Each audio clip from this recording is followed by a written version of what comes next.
Now let us draw the outer view of the pelvis. So the iliac crest, the posterior suprailiac spine, the posterior inferior spine, the iliolumbar ligament from the transverse process of L5 is attached here, and when it is ossified, it is called as the sacralization of the L5.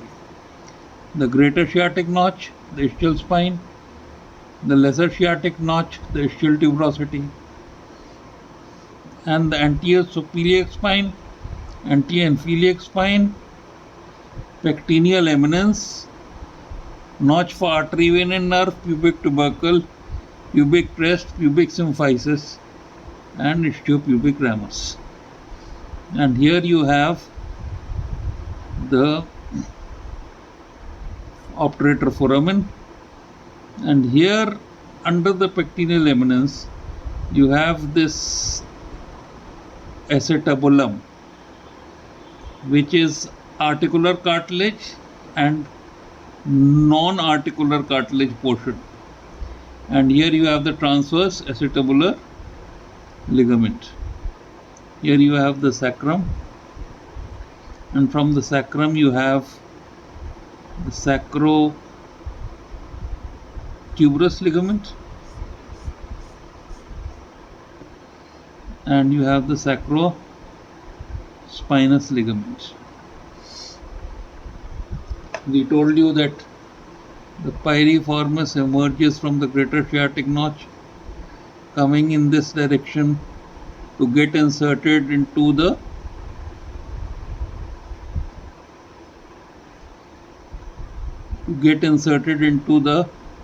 tip of the greater trochanter.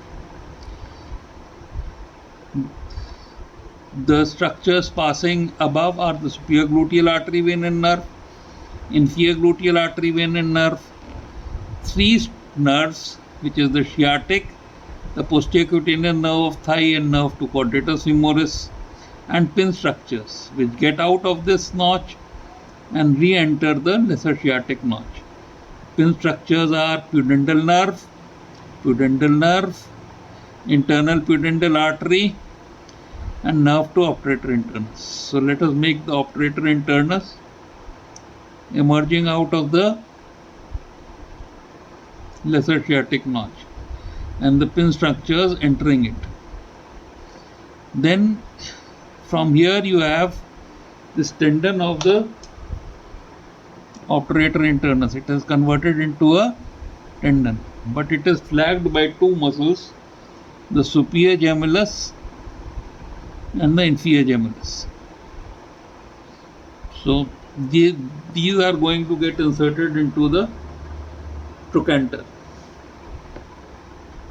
Then you have the quadratus femoris muscle,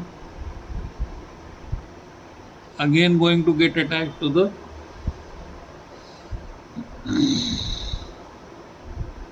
trochanter. You have the obturator externus muscle, which emerges out of this foramen, originates around this foramen, winds round the inferior part of neck of femur. So here will be the neck of femur. Neck of femur will be somewhere here and gets inserted into the trochanteric fossa.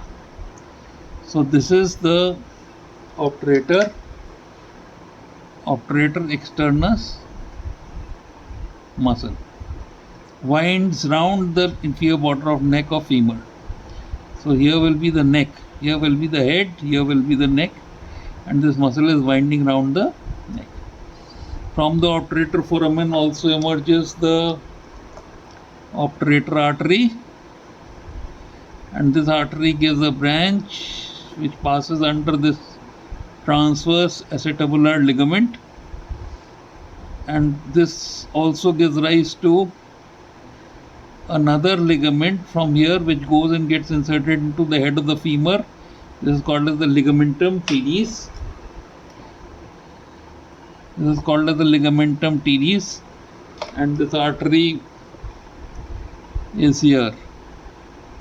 This is called as the artery of the ligamentum teres. So this transverse acetabular ligament is so important that it gives you the alignment for the cup of the total hip replacement.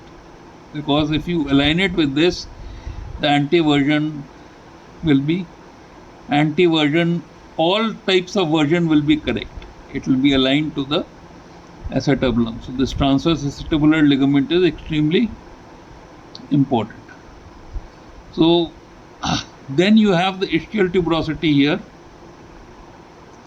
It is divided into a quadrangular posterior portion and a triangular anterior portion.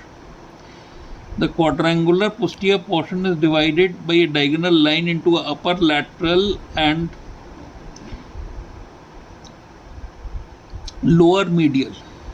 The upper lateral gives rise to biceps femoris, and the lower medial gives rise to semimembranosus and semitendinosus. Now, here will be the inguinal ligament. From here you will be seeing the artery, vein and nerve notch, the lacunar ligament, here will be the pyramidalis, here is the pubic symphysis and the linea alba. Here is a ligament, it is called the dorsal ligament of penis, and this passes a vein which is called as the dorsal vein of penis. Dorsal vein of penis. So when this vein gets damaged in pubic symphysis injuries, you can lead to priapism because the venous drainage of the penis would stop. Now in this region of the pubis arises the adductors, the longus, the brevis and the magnus. The longus, the brevis and the magnus and the gracilis. So the adductors are, there are three adductors superiorly.